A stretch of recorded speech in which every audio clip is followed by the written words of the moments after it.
Kenneth? What's the frequency, Kenneth? Speed. Does that mean we're rolling? I think it does mean we're rolling. So, Mr. McQuilkin, how you doing today?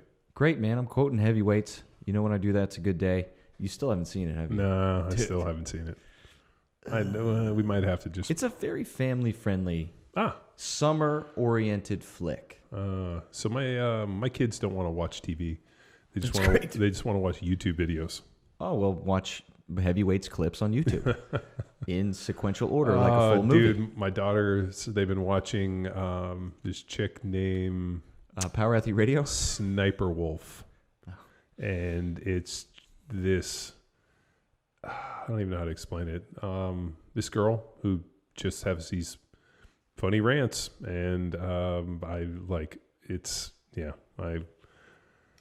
thought we watched some dumb shit when I was growing up, and I'm like, you guys are watching some dumb shit. At least our stuff was like movies, weird science, stuff like that. You're just watching, so you're just basically blowing up this chick's YouTube. A bunch of 9-year-old girls are watching this chick's YouTube, just putting dough in her pocket. Oh, and she's getting rich. Yeah. Well, YouTube was invented to watch dumb stuff. I believe that. Yeah, the whole story spawned from that 2004 Super Bowl with Janet Jackson's boobs. That whole thing just came out that actually that whole thing was planned. So originally Justin Timberlake was supposed to rip off her dress. The whole thing? And she was supposed to be wearing like a white thong, and then they changed it at the last minute. So what he was trying to do was he was trying to upstage Britney Spears, who had the Madonna kiss with, I think, Christina Aguilera. They had like those two chicks out there. Triple kiss? And Madonna kissed them both.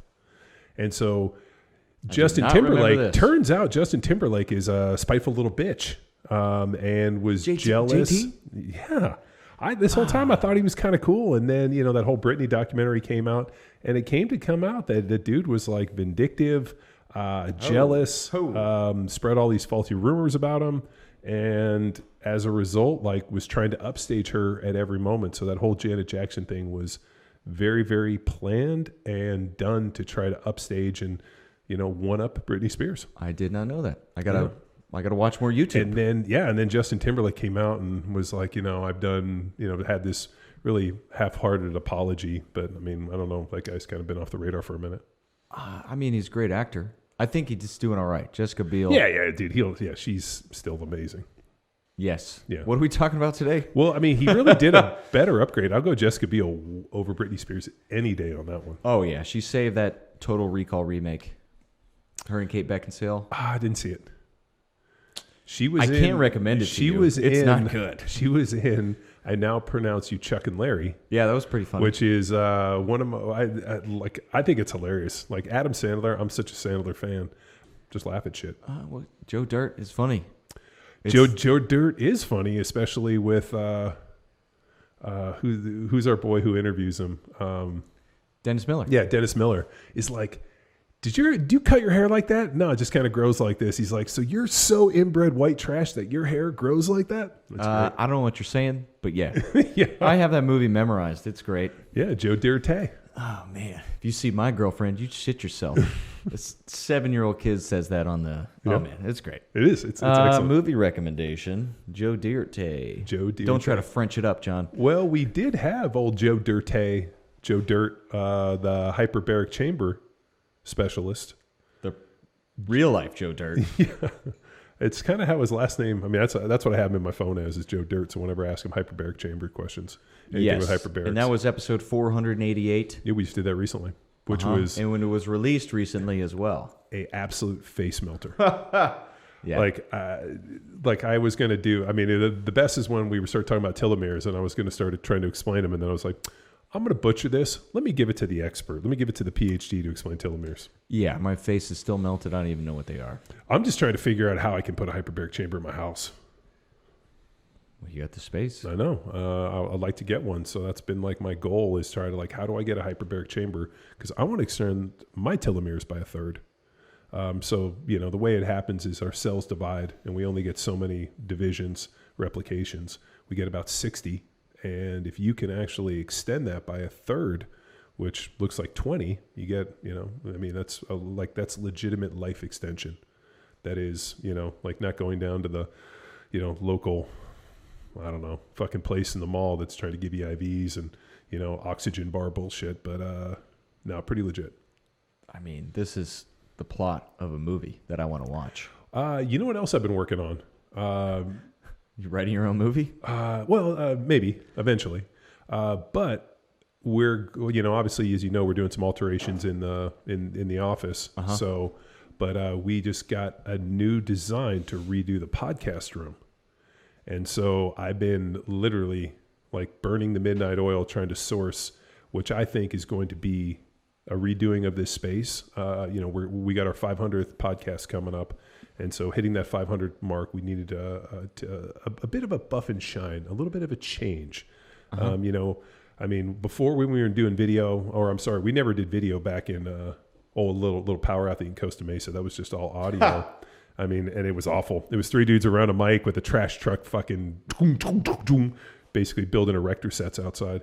But since we've transitioned into video and you're seeing us here on YouTube, and obviously you see us here in our studio, you know, we brought on, you know, Chuck Woolery. No, so we've obviously upgraded the podcast. We got some better angles. It's looking good. And I think the next big step is to take the podcast studio to the next level. And when you guys see this, your heads are going to explode. Like literally your pets' heads are falling off. Yep, and get ahead of it by heading to our YouTube channel and smashing that subscribe button. I'm pretty excited for it. So I had to put in an order yesterday for a new sign. So we're going to, new sign's going in.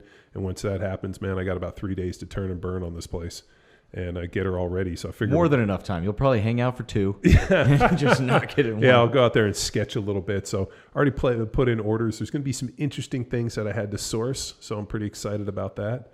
And it's going to be pretty epic, dude. I'm super excited to start construction. Oh, yeah. Fun, creative outlet for all the training and question answering that we have like today. Yeah. No, and I got to finish the staircase in there. So that's going to be the next big project. Well, once all's said and done, we need to do like crew. What cribs? Cribs. I was kind of thinking like, you know, on garage gyms where they do the garage gym walk around. I mean, we obviously have a garage building gym, but also to show you what Power Athlete HQ and really headquarters here for our office looks like, and you know where we are in the Texas Hill Country. Yeah, MTV Cribs. Yeah, but cool.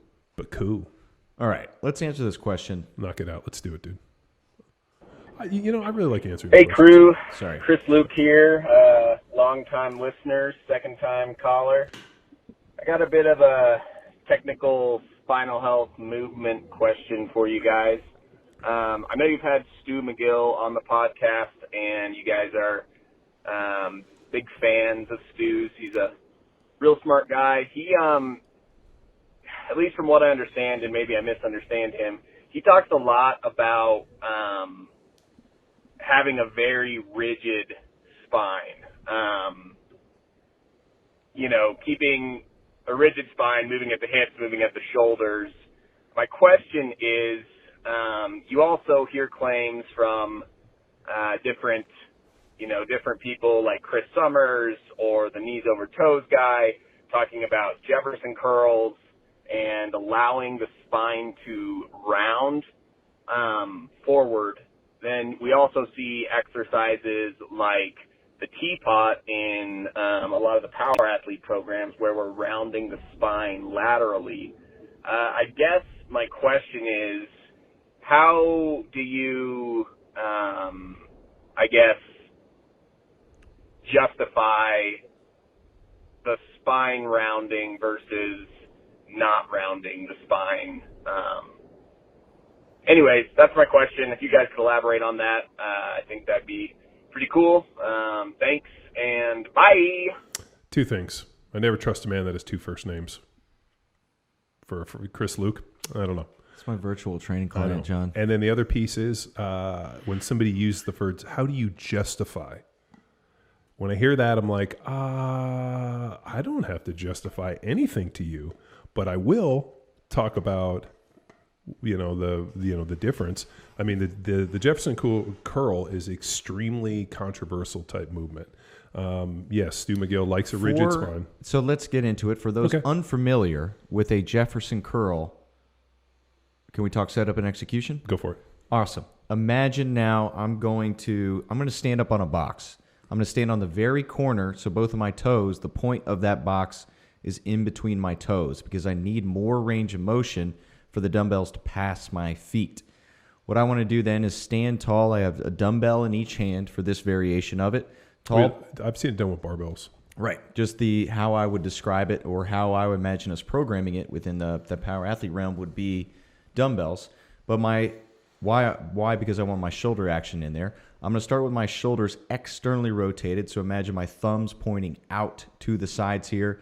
Tall, pretty posture, dumbbell on each side. I'm going to initiate my spine action with my neck, my head. So I'm going to tuck my chin to begin.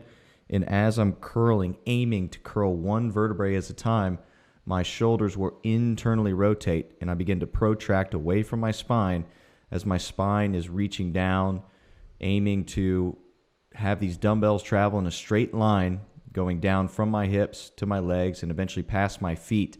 I'm almost bent over with a curled spine, keeping my chin tucked. The curl now, as I'm going to curl up, I'm going to have hips in a neutral position, aiming to only move my spine, reversing this action, stacking my vertebrae one at a time, returning to tall, pretty posture, and then externally rotating at the top, returning to a good formal shoulder and spine position. We can do that with weight. We can do it without weight. Maintain a slight bend in the knee. And the objective is to have your whole posterior chain pulling through. So you're tapping into, yes, your calves, to your hamstrings, to your glutes, all the way through up your spinal erectors. So not just the back here. It's that whole posterior chain backside.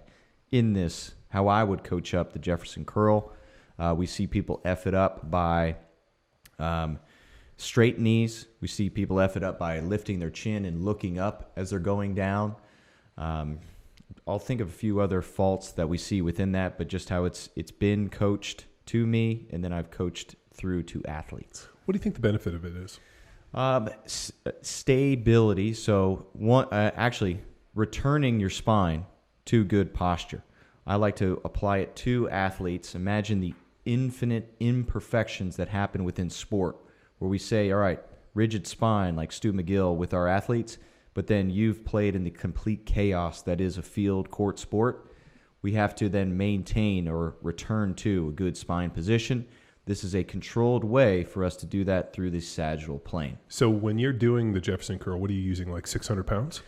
I would probably any range, which you can control the action, nice and steady controlled. It could be 10 pounds or it could be up to 100 pounds if you're able to control it. It's a lighter weight that's a mobility, kind of a stretching with weight, almost like a mobility exercise to teach greater connection with the spine going through the different rounding positions and helping to get back into a more stable neutral position. Through your range of motion. Okay. As an individual. So we're not programming like 600-pound Jefferson curls, and we're also not putting the bar on the back asking somebody to do that cervically loading their spine with 500 pounds and doing a Jefferson curl. Cervically loading, John, that's a good point. No, we would not ask them to do that. Okay.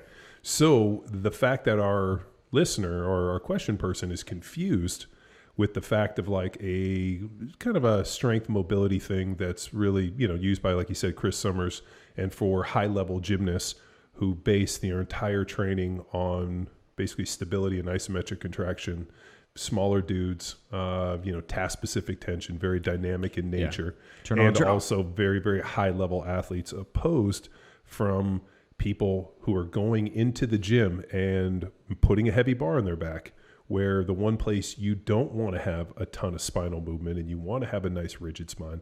The way Stu McGill describes the spine is there's, discs and tendons and, everything around it are like steel belts. And that if you can create a good rigid spine, you can transfer force under load, like with a deadlift and with a heavy squat. Now, what people forget all too often is that if you want to lift heavy weights and survive them, you have to have an extremely rigid spine. So while people like Chris Sommers are training gymnasts, which is dynamic in another way, those guys are not going in and banging heavy weights every single day. It's not like, hey, I'm a high-level Olympic gymnast and I just set the world powerlifting record. So I think that there's kind of a confusion where, what are you trying to do? And more importantly, are you trying to get out the other side of this thing without a severe injury? Stu McGill, who is, I learned of Stu McGill years ago when I was in the NFL. He was kind of the Indiana Jones of back pain. You'd hear like whispers like, oh, he hurt his back, he's going to go see Stu McGill. And I just thought that Stu McGill was kind of this legendary dude that just was magically the back pain detective. And it wasn't until I retired, because I never had any back pain. So I was very focused on not only a rigid spine, but I looked at 2 injury mechanisms, and both of which Stu McGill co-signed when we were on our podcast years ago. I saw guys, when they were overextended, all of a sudden get loaded. And from this overextended position, they would get hit, or they couldn't maintain spine stability. And it came from what I thought was a weak trunk.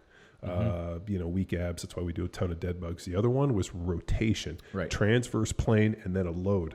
So guys would be setting one way, they'd be turning, and then they would get loaded unexpectedly, and that would hurt their back.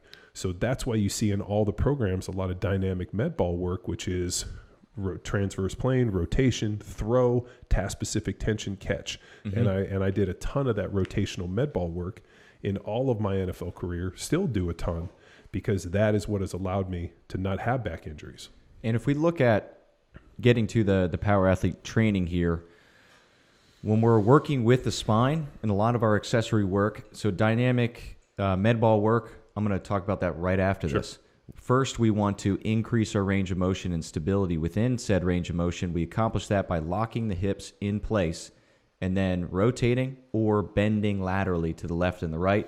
Example Chris talked about on his call was the teapot. We let's say we step into a lunge position. I could teapot from my lunge, but my hips are locked in my primal lunge. Yeah, I don't really think that the back is bending. I mean, when we set up and we do a lateral, I mean, it's more like a short kind of movement. It's not like we're doing a lateral Jefferson curl. Correct. It would be more upper torso and aim to increase our what's the top spine? I'm blanking here. The rib cage spine, would not our lumbar or thoracic spine. Yeah, thoracic aim spine is to increase thoracic mobility, because in that lateral flexion extension, we can breathe into one lung and aim to open that up. But either way, if we program it, I'm going to lock into a lunge, or I'm going to lock into an X, say my feet are neutral position, or even a step up. And that's one of the hardest things, where I step up. Imagine I'm holding a high knee position and hitting my, not Captain Morgan's, my teapots to the left and the right. And then we have a lunge position rotations. I stole all those teapots from Ruiz. Oh, yeah. But we did a ton of that banded rotation, and we did a ton of that, especially with being able to come back and then bring it here. But it was more about stretching and strengthening the obliques, because we all of a sudden saw a rash of dudes in the NFL that started tearing their obliques, and we thought it was from like weak hip flexors. Now, I mean, based upon what we know years later, it probably comes from a weakness in the collapsing of the arch. Yep. Knee comes in, guys are overcompensating, and all of a sudden now we have an up-chain effect, and then the rotation of the tearing the oblique. So when we set up in that position where there's the lunge or the step up, we can coach them at the feet, but the hips, the aim is to lock them into a primal position, and then spine moves opposite the hips. When now, say we are heavy lifting primal, John, and cervically loading, our spine is rigid, but now our hips are moving in the action. Well, like the secret of a healthy spine, and I know this is like, what do you want to do, right? Like, that's a great question. I mean, it's pretty interesting. Like, what are you trying to do? And there's, this kind of schizophrenic mindset within, much of training where, and that's, I think, why CrossFit was so big, because, it allowed people mediocrity in everything, right? Like you can be, we can do your stuff better than you, but you can't do our, there was this whole fucking Glassmanian craziness. But like the idea of like constantly varied, learn new sports. I mean, some of the original stuff from that was genius, but people became just super gym centric. And when you're just doing the same movement over and over, that looks like bilateral hip hinging and just some form of sagittal plane sagittal plane. All of a sudden that reduces athleticism, and those original observations of dealing with the CrossFit market was led to Field Strong, because when Glassman asked me, do you think CrossFit is an athletic style of training? I said, no, it's not. And he was taken back, like, how dare I assault the crown? And I was like, well, What have you done athletically? You were struck down at a young age with polio. You were, a ring, upper body based gymnast. You never played any sports, no change of direction. Your entire program's based on hinging and sagittal plane straight ahead, other than virtual shoveling. And with that in mind, what I understand about athleticism and the blueprint for athleticism, primal movement patterns, the ability to step, squat, and lunge and move through space, like that's what I know athleticism is, the ability to seamlessly and effortlessly combine primal movement patterns through space to accomplish a known or novel task. Boom, print it. The definition of athleticism in power athlete land. The training has to be representative. Mm-hmm. Now, if we're going to use weights, and especially step, squat, and lunge, X, Y, and Z axis, and we're going to load them, you're going to need a rigid spine to transfer force between the bar, your upper body, and your lower body. And if you have a fucking spine of jello that's not rigid, you're going to have a ton of back pain, you're going to be hurt, and you're going to be fucking miserable for the rest of your life. Or you can work on a ton of stability. That's why we don't do flexion and extension when we do some form of trunk work. Everything is moving the limbs independent, isometric contractions. Can I maintain stability? Because stability comes from isometric contractions. So just watching people do flexion and extension, like when we worked with the U.S. Army, and when I'm looking at their PT test, and I'm wondering why they have, tens of thousands of people on profile, because they have back injuries from doing nothing but overloading flexion and extension in a fucking seat, in a sit-up. And then sitting down. And then sitting down all day. It's one of those things where you're talking to the surgeon, and he's explaining like the profiles and the injuries. And I'm like, so wait a minute, everybody has back injuries? Okay. What are they doing? Oh, these guys are fucking doing sit-ups like rabbits, trying to hop out of a cage, because that's what's required to get advancement in their jobs. So they're going to be the best flexion extensioner that you've ever seen. And then they wonder why people are hurt. Like, it's like, I felt like I was taking crazy pills. Uh-huh. Well, you weren't, John. No, I wasn't taking crazy pills. But I think if the goal is to lift heavy weights for a lifetime, and you've heard me say it, that I think that people don't stop lifting weights because they get old. I think they get old because they stop lifting weights. And they stop being strong, and they start fostering a culture, like physical culture of athleticism and strength. And they're not fighting, trying to kick old man Father Time every day in the balls. But I think you have to understand what you're trying to do. Are you trying to be a high-level gymnast? If you want to incorporate some stuff like some Jefferson curls, Tex has got a really good reasoning for it. If your goal is to be able to transfer force and bang heavy weights for a lifetime, you want a nice rigid spine. Yeah. And, I mean, I'm not afraid to mix that into some field-strong stuff, but you'll see it towards the end of the training. And not 600 pounds. And not 600 pounds. And also, I mean, let's do unilateral. Let's turn this sagittal plane into a multi-plane movement. How we would do that with the Jefferson curl is a single dumbbell in one hand, and then we're fighting against this rotation to maintain posture and movement through the sagittal plane, which turns sagittal plane into a multi-plane training. Well, if you're going to play sports, you're going to be on one leg. Well, and there is a dramatic need for unilateral movements. Mm-hmm. But we have to balance that because we know that we can load bilateral movements heavier than we can single leg movements. Years ago, wasn't that long ago, who do we have on our buddy who hated the back squat? Dr. Mike Martino. No, Boyle. Mike Boyle. Yeah, remember Mike Boyle, the death of the back squat? He was working with a lot of high-level hockey guys, mm-hmm. and he found that there was less pain associated with doing single leg movements. So instead of basically putting these guys into torture and forcing them to do bilateral movements that put them into bad positions, he just had them do unilateral movements. Now, if he had been a little more creative with bars and setups and maybe, some box squats or different things, I think there's ways to mitigate all that stuff. But he didn't have time for that. I ain't got time for that bullshit. Let me just figure out how I can get the most amount of work done. And he found using unilateral movements were better for these individuals. Oh, yeah. But also hockey guys are on one leg a lot. So it makes sense. The time of year, if he was working majority of in-season training with these guys, they got, 70 some odd games, including playoffs. I'm not a hockey guy, I don't know. But that on top of the training that he was contracted to do, he had to find ways to still instill proper movement on top of the intensity of a game. And those guys are traveling and going hard. Yep. Outside of games. No, it's, I think it comes down to what are you training for, who are you, and what do you want to do? And I would argue within the power athlete realm, we encourage you, much like the old CrossFit deal where it's go play sports, encourage you to do anything and everything. Find out what you can't do, because that could potentially lead to injury down the road. Try Jefferson curls, no matter the program. I had this conversation with my brother yesterday. So my brother, as you guys maybe don't know, my family lives in Southern California. They still do.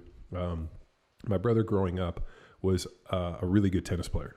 Like he went to like the Nick Bollettieri Tennis Academy out in Florida. He was like, played doubles with Pete Sampras. He was a really good tennis player. And then he got to high school. My brother told him only wimps play tennis. So he started playing football. So so he's, in his late or mid 40s, late 40s. He's older than me. One of his buddies, so his wife was like, I want to take some tennis lessons during COVID. So like they were having like some COVID stuff. You go take tennis lessons. She's like, his daughter started playing tennis, at like the local junior high school. And so Carrie, who's my sister-in-law, was like, I want to take tennis lessons. So she went over, took tennis. And so my brother's like, oh, I used to play tennis. So he comes over and he's like, I'll take a lesson with you. So he goes out there and like he, just picks up, rents some racket. And like the pro goes out there and he's like, oh, did you ever play? He's like, yeah, I used to play a lot when I was a kid, like 30 years ago. And they go out there and he's like, oh, let's hit around. So my brother like basically serves and aces the dude. Like the tennis pro was like, Jesus, that was like a 90-mile-an-hour serve. And he's like, yeah, I haven't played in 30. He's like, when was the last time you played? He's like 30 years ago. He's like, how good were you? He's like, I was pretty decent. And so now my brother plays like 3 days a week. And he's like the Orange County, like as one, like basically goes and wins all these tournaments. And he's like, so he was calling me. He's now giving the pro lessons? Oh, dude, he's killing people. Like he was such a good athlete, like growing up, like he could do anything better. Like he finished playing football and he played Division III football and then like walked on and was a starting catcher and like, hit, I think, third or fourth in baseball, and just so like his senior year.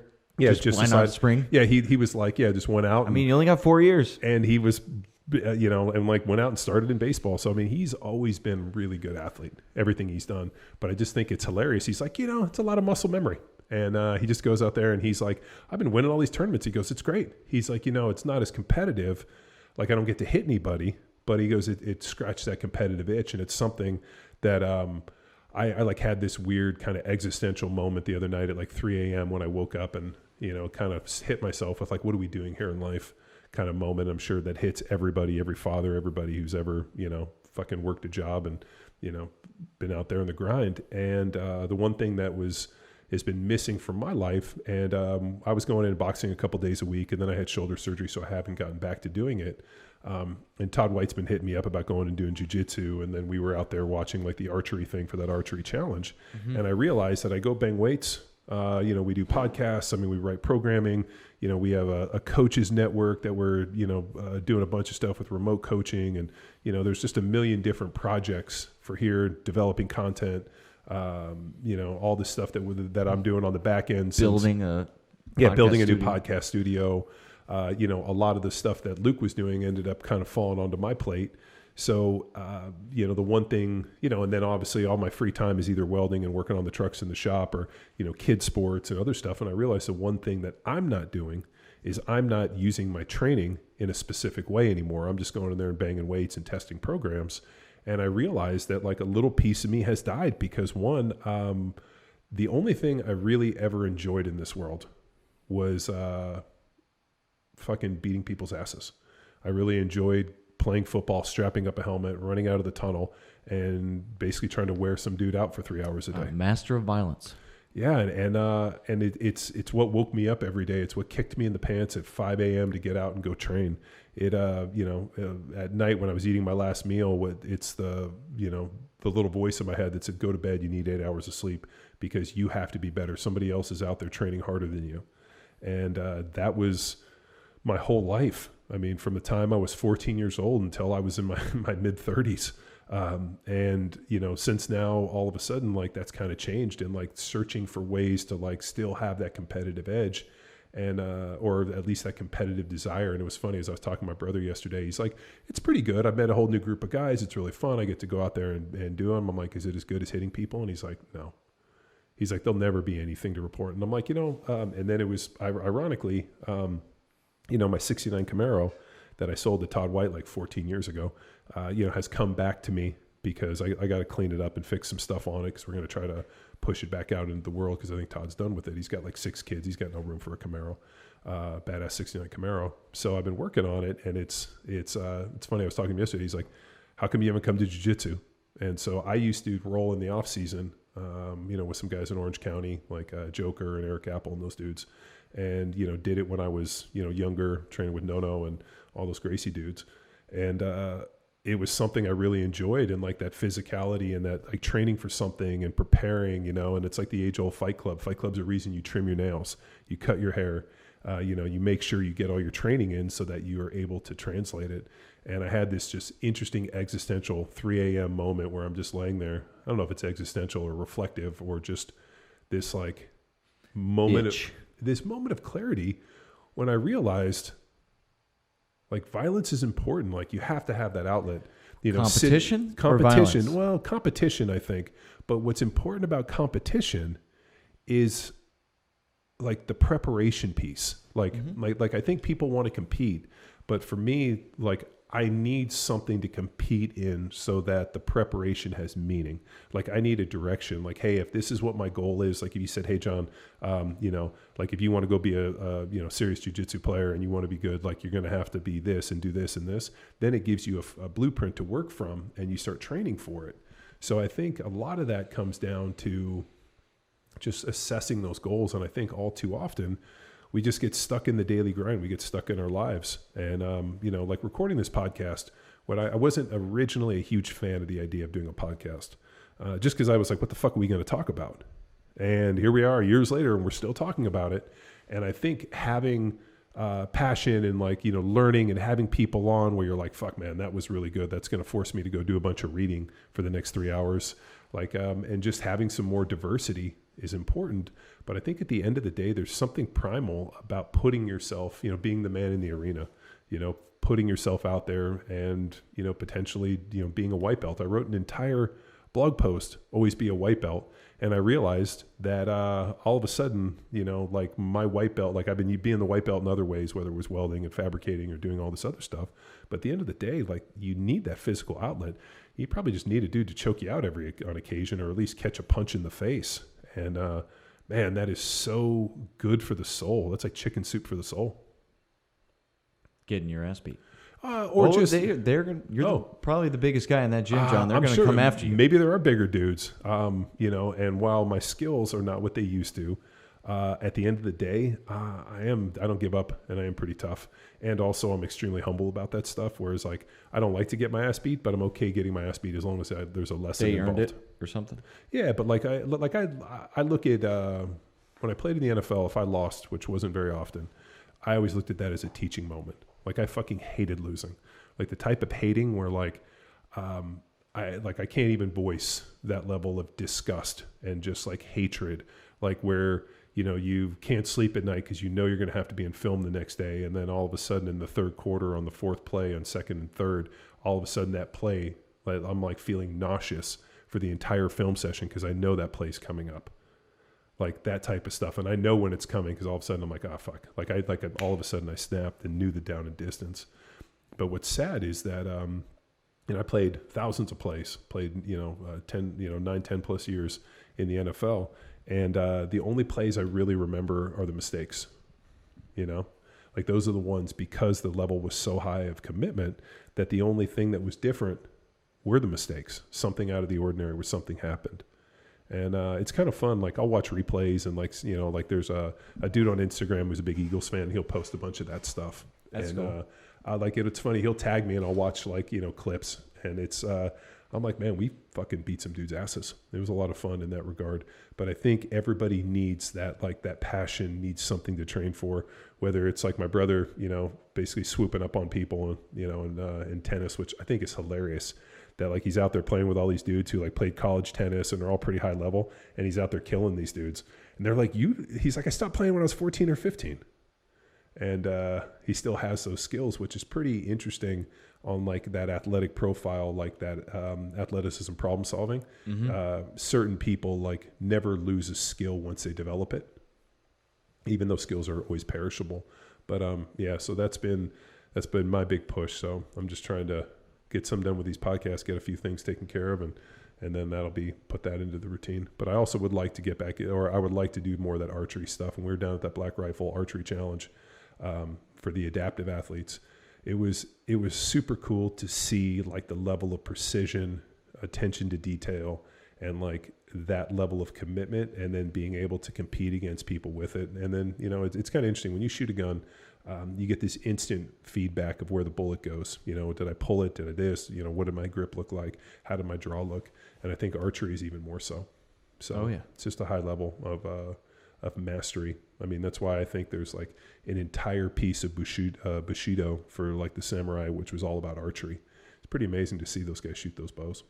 Oh yeah, and it is not only this individual skill and task that you can take on, you can then find different communities and outlets for you to get this team sense that I know you're going to find at the jiu-jitsu.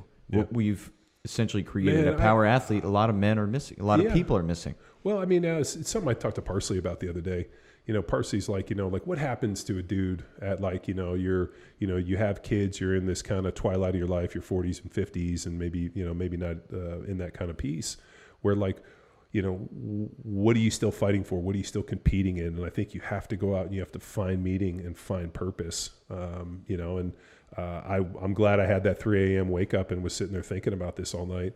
I would hate to all of a sudden be 60 and like, wake up and be like, well, I haven't done shit other than go to work. And it's funny, I had a conversation with my mom the other day about one of our neighbors. And, what's sad is the age my mom is, she's 82 now, but she's 60. But like, whenever I talk to her, it's like, oh, so-and-so passed away. And it's like every time I talk to her, it's like a different neighbor passed away. And we were talking about some neighbors down the street, and she made a good point. She's like, that fucking guy and those people wasted their lives. He was so focused on like his job and a big retirement that they pretty much ignored their kids, and all he did was focus. And they and they just really didn't put the time and effort to create a great relationship, because my mom was talking with them and she's like, oh, we haven't spoken to the kids in a couple of years. We are not really around, and she's, my mom didn't say it to him surprisingly, but she's like, they were shitty fucking parents. And she's like, all too often, she goes, people were so focused on like, their retirement and their career that they don't realize that you can't go back in time and make these memories with your kids. So the other thing too is like, what does that teach them? So big thing for me, like, Jamie, like Killy rides horses, and we're so lucky to live next door to that. Jamie plays hoops. She wants to play volleyball, and like, Cassie plays baseball, as one of their assistant coaches, which is always fun. But having those memories, and then also allowing your kids to see you do something athletic. Like they see that they train, they know every day we go up to the building, hey, I got to go do this and this and this. And they get to see their parents as athletes, just not as their parents. Because my kids didn't get a chance to see me play football. Yeah. To build off that, the importance of you as a parent, as a leader, doing something and putting yourself out there, training or learning a new skill or being a white belt or just sucking in general. Yeah. We had at a recent lacrosse game, there was a parent behind the sidelines that was yelling. So almost the third coaching voice yelling at these kids, like not their own son, but other members of the team to like fix this or do that. So they were so involved in a negative sense with their son's athletics that they were yelling at other kids to be better so their kid could win. Oh my, that was intense. I would... Do you frown upon that? 100%. Yeah. Because we're not teaching, and this my follow-up email to the parents, because it was loud and clear, and like I'm embarrassed for that the son. The son. Well, so my follow-up email is the importance of us as leaders as being a model of teaching these kids how to learn how to miss, make mistakes, and lose, but turn it into the drive in which you've represented here. I think a lot of times, the only experience I have this was my brother coaching baseball, but also I've seen this a lot with my daughter in riding horses and jumping. So she goes to these shows and seeing how involved these parents are from like every aspect. Like they've invested money, bought their kids horses. They have like all the accoutrements, like the trailers and the trucks and all of this. And these kids ride every day and they train. And like these parents are like, you know, down in the arena, like, you know, just like so involved. And, you know, my wife is there to be supportive, but like she also played or soccer at a high level. And because her dad was so overbearing, ended up turning down a soccer scholarship and just going to college because she didn't want to do it anymore, didn't want that pressure anymore. And I think something that I always caution is my parents were always interested in going to the games and being fans, not trying to be my coach. Oh. Like my dad was like, every time I'd be like, Dad, did you have fun at the game? He goes, it was amazing seeing you out there. You look great. And like, that's what he always said. And he goes, I'm just so proud to see you out there. And my mom, especially, she's like, I just like to see you go out there and fucking push people down. Yeah, but there are positively involved parents that we speak with, some of which even go to Todd White's gym. So that's cool. Yeah. But they know what it is to suck. Well, I think that there's a balance. Like you want to support your kids and you want to be there to watch them and support them. And like, you know, I'm here for you if you have questions. So like for my daughter, you know, she goes basketball 2 days a week, and like we go out and, you know, for 30 minutes a day we shoot hoops. And like it's funny, like she goes out there and misses one shot and she's like, oh, I can't believe I missed. And I'm like, man, like missing a shot's like water off the duck's back. Like every day after school, we would walk off the bus, and like my house was right near the bus stop, and we had a basketball hoop on the back of our garage, like every kid in America had. Yeah. And we would stop, we'd get our basketball, and we would pick up basketball with all of our friends, and my brothers would come home and we'd play, and we played basketball every day. Like until people started driving and no longer needed to take the bus. So like middle school. But we obviously don't have that opportunity. So we go to, you know, Hill Country Indoor, which is this fucking amazing indoor. Beautiful. Yeah. It's this crazy mecca of sports. And she goes and plays. And like, I try to just be like, hey, you look great out there. Don't worry. We're going to keep practicing. You're going to get better. And you know, what's good is that the skills camp that she's playing in 2 days a week is all the kids. So she plays with the boys. And I think she gets super intimidated with the boys, which I think is funny. You know, why she wouldn't be, because she didn't have older brothers. And it's pretty interesting to see the girls that have older brothers aren't intimidated by the boys at all. And so I'm like, why are you intimidated these boys? You go out and you play hoops with me. And she's like, well, you're my dad. So I think that it is an interesting balance where you have to listen to your kids and support them. But like the constant mentoring and coaching, I think I'm really just wonder like where that balance is. And at the end of the day, you don't want to be that parent who's reliving their failed athletic career, you know, experience, trying to live vicariously through their kids. Because a lot of times, especially with some of these barn moms, you know, they rode horses, and, you know, they wanted their kids to have this experience or this success that they felt that they never had. Mm-hmm. And so they really go all deep in this. And like my whole thing is like, so what are you guys going to do with this? How many people go to the Olympics? There's 4 people. All right. So what's like are there college scholarships? Like some, a few. I mean, but it's really like the pinnacle of this thing is like their pony finals. And I'm like, you know, it's not like these kids are going to ride in the Olympics. You know, there's like Bruce Springsteen's daughter with an unlimited budget, it's 29, and she's not on the Olympic team. And she has her own barn, like all of her own horses, and like has unlimited budget to do it. And, you know, she's still not there. So I think, you know, it's something they can do for a lifetime. But at the end of the day, like being able to do team sports, and, you know, the girls go to gymnastics a couple days a week, which is good. But getting them involved, and then just having something that they can compete at for a lifetime. Like that's mm-hmm. like that's something that's so sad about playing football, and that you're able to do this job, and then all of a sudden one day they slam the door in the face and you don't get to play that game anymore. Yeah, they decide. And, you know, a lot of guys get into coaching. Like there's a ton of dudes I played in the NFL with that are in NFL and the coaching, and like, that's no life to lead. But I think there has to be some outlet. You know, I really enjoyed boxing, and, like that piece needs to come back, but maybe get back into doing something more physical. Yes. And using this fucking training for something. I think that's a good place to end it. Sounds good. Thanks, Tex, Oh, for well. tuning in to another episode. Or, sorry. What? Well, if people want to find training to then apply to something awesome that they want to do, where would they find said training? Oh, there's this amazing website you can go to, powerathletehq.com. And if you go up to the tab, there's a training section, and there's a bunch of fucking world-class, the best training on the planet. I don't care what fitness influence is out there showing you their abs and trying to suck you into their 30-day challenge. If you want to train and actually be a complete real human, you're going to go click on that tab, and you're going to go through and you're going to find the program that fits your need. We've designed them with different archetypes. Go in there where there's a program for everybody. It involves training like an athlete, being like an athlete, and actually putting something in place that you can translate and use. And I'll tell you, as I told you earlier today, those fucking shadow sets took me down, dude. Like, cause I'm sitting here, I'm like, I'm doing my best to have a lot of personality, but like in the back of my head, I'm like, oh my God, the shadow came and got me. Well, it's shining, much like individuals like Mr. Tim Wacker, who trains with his son to help instill a lot of lessons, learning how to lose and training for. He's a BMX bikes kid. So, and Tim has, thanks for sending us film of his son's successes. Yeah, his son's nickname is the Big Banana. I don't want to know the story behind that. I don't know it either, but I know that he wears socks that have big bananas on them. I'm like, what's up with the banana? He's like, it's my nickname. I'm like, banana sock? He's like, no, the Big Banana. I'm like, well, is it because you? I guess he must. It beats other nicknames. He wears a lot of yellow, I think, when he rides BMX. So I think he has a yellow bike. His whole shtick is yellow. So maybe. Well, we may see him one day at the X Games. Let's see it. The Big Banana. That's your challenge, kid. All right. Until then.